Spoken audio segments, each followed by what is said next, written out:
दोस्तों आज की वीडियो उन सारी माताओं, बहनों और उन बीवियों को डेडिकेटेड है जिनका कंट्रीब्यूशन को रिकॉग्नाइज करने में हम अक्सर कमी छोड़ देते हैं और उनको अपने सैक्रिफाइसेस के बारे में और अपने कंट्रीब्यूशन के बारे में खुद ही एहसास नहीं होता है। तो चलिए वीडियो को शुरू करते हैं। तो समय में थोड़ा सा पीछे चलते हैं और ये देखते हैं कि पहले के टाइम में लड़कियों को क्या क्या सहना पड़ता था।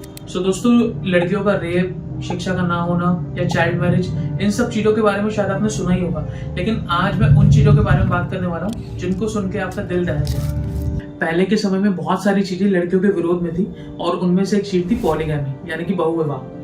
तो बहुविवाह में लड़की की शादी या तो डिफरेंट पति के साथ हो जाती थी या फिर एक पति की डिफरेंट पत्नियां होती थी। दोनों ही केसेस में जो उत्पीड़न होता था वो लड़की का ही होता था, क्योंकि पति स्टार्टिंग से घर के बाहर जाते थे, कमाने का काम उनका होता था और लड़कियों को घर में रहना पड़ता था और सारी चीजें सहनी पड़ती थी। बात करते हैं दूसरी चीज के बारे में।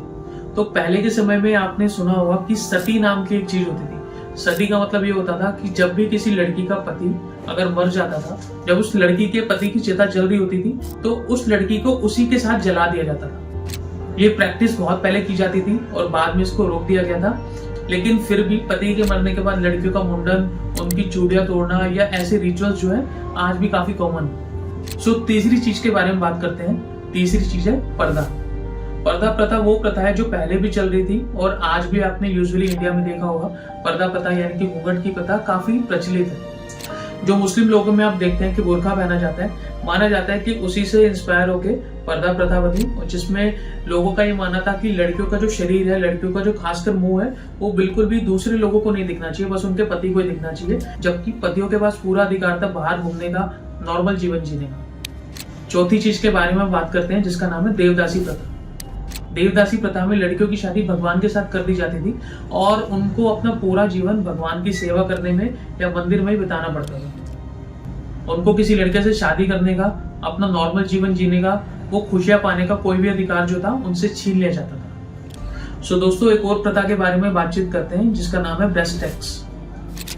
दोस्तों पहले के समय में केरला में जो नीची जाति की लड़कियां होती थी उनको पूरे कपड़े पहनने का अधिकार नहीं था, यानी कि उनको अपना इतना शरीर जो है ढकना अलाउड नहीं था और अगर वो ढकना चाहती इसके लिए उनको टैक्स पे करना पड़ता था। तो जो भी लड़की या जो भी घर की औरतें वो टैक्स नहीं पे करना चाहती थी, नहीं देना चाहती थी, तो या तो उनको घर पे रहना पड़ता था या अगर वो बाहर निकल रही है तो उनको बिना कपड़ों के बाहर घूमना पड़ता था। माना जाता है एक बहुत दिल दहलाने वाली स्टोरी है इसके पीछे कि एक लड़की थी जो ये प्रथा का विरोध कर रही थी और उससे जब टैक्स मांगा गया तो इसका पूरा विरोध करने के लिए उसने अपने स्तन काट दिए और खून बहुत सारा बहा और उसकी डेथ हो गई। तो ये एक नॉर्मल राइट, एक नॉर्मल फ्रीडम के लिए भी लड़कियों को बहुत ज्यादा सेक्रीफाइस करना पड़ता था, बहुत सारी चीजें सहनी पड़ती थी। एजुकेशन से लेके, एक प्रॉपर फ्रीडम से लेके, सिक्योरिटी से लेके, इन सब बेसिक नेसेसिटीज के लिए उनको लड़ना पड़ता था। यही सब सदियों के अत्याचार का फल है कि जो लड़कियां हैं अभी भी इन ट्रॉमा से बाहर नहीं निकल पाई है, अभी भी उनके साथ इनमें से बहुत सारी चीजें हो रही होती है। हमारी खुद की माएं जिन्होंने पूरी जिंदगी हमारे घर का ख्याल रखा, हमारा ख्याल रखा, हमारे लिए 3 टाइम का खाना बनाया, पूरा दिन घर में जो लगी रहती है, वो जो रिस्पेक्ट डिजर्व करती है, हम कभी वो रिस्पेक्ट उनको दे नहीं पाए। जबकि ये माना जाता है कि पूरे घर को संभालना, हमको संभालना, ये कोई काम नहीं है बल्कि उनकी रिस्पॉन्सिबिलिटी है। दोस्तों इमेजिन करो कि हमें बोला जाए कि शादी के बाद हमें अपना घर छोड़ के, अपने माँ बाप को छोड़ के किसी और के घर में रहना पड़ेगा और वो सब काम करने पड़ेंगे, तो क्या हम कभी भी इस चीज के लिए राजी होंगे? काम करना तो छोड़ ही दो, अगर बस लड़कों को ये भी बोल दिया जाए कि उनको उनके माँ बाप को छोड़ के किसी और के घर जाना पड़ेगा, तो 99% लोग तो इसी बात पे शादी के लिए मना कर देंगे। लेकिन क्योंकि लड़कियां हैं और ये पुरानी प्रथाएं चलती आ रही हैं, उनको इन सब चीजों को मानना पड़ता है और वो सारी जो असुविधा है वो सहनी पड़ती है। और अब भी हम इन सब चीजों को पूरे तरीके से मान रहे हैं। ये सारी चीजें हमें शायद बहुत छोटी लगती हैं स्टार्टिंग में, लेकिन जब अपने ऊपर बात आती है तो इस सब के बारे में हम सोच भी नहीं सकते।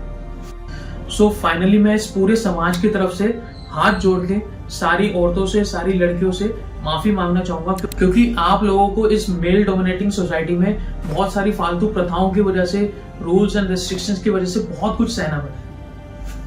एक छोटी सी एडवाइस मैं सारी लड़कियों को देना चाहूंगा कि शादी से पहले लड़कियों के पास जॉब होना बहुत ही ज्यादा इंपॉर्टेंट है। इवन लड़के की जॉब होने से भी ज्यादा इंपॉर्टेंट है। क्योंकि अगर आपके पास जॉब है तो आपके पास इंडिपेंडेंस रहती है। अगर आपको कोई भी प्रॉब्लम लगे आप उस प्रॉब्लम से बाहर निकल सकते हैं। आप अपने ऊपर जीते हैं, किसी के बलबूते पे नहीं जीते हैं। और हमेशा आपके पास ऑप्शन होता है कि आपके पास कोई भी अत्याचार हो रहा है तो आप उससे बाहर निकल पाएंगे। बाकी इस टॉपिक के ऊपर एक पूरी वीडियो में बाद में अलग से बनाऊंगा। और साथ ही मैं सारी लड़कियों, सारी औरतों का शुक्रिया करना चाहूंगा, उनके कंट्रीब्यूशन के लिए, उनके सैक्रिफाइस के लिए, उनके सब कुछ सहते हुए सारे रिश्तों को साथ लेके चलने के कमिटमेंट के लिए। क्योंकि उनके होने ना होने से पता चलता है कि हम जहां पे रह रहे हैं वो एक घर है या मकान। सो दोस्तों, आज की वीडियो में इतना ही। जय हिंद, जय भारत।